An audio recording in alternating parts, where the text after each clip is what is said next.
Chapitre 2. Lorsque Robinson reprit connaissance, il était couché, la figure dans le sable. Une vague déferla sur la grève mouillée et vint lui lécher les pieds. Il se laissa rouler sur le dos. Des mouettes noires et blanches tournoyaient dans le ciel redevenu bleu après la tempête. Robinson s'assit avec effort et ressentit une vive douleur à l'épaule gauche.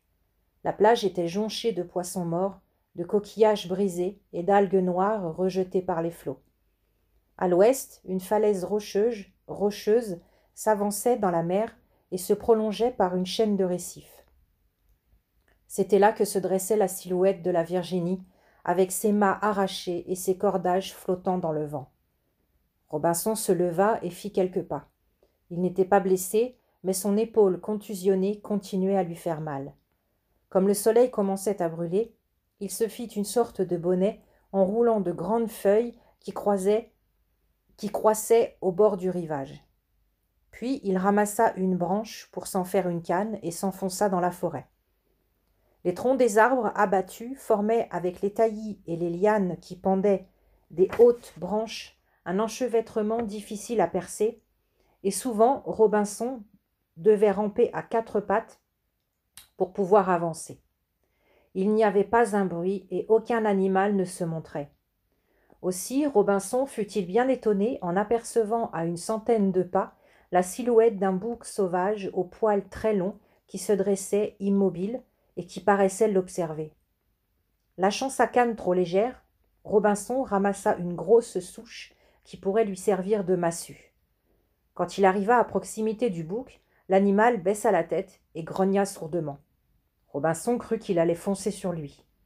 Il leva sa massue et l'abattit de toutes ses forces entre les cornes du bouc.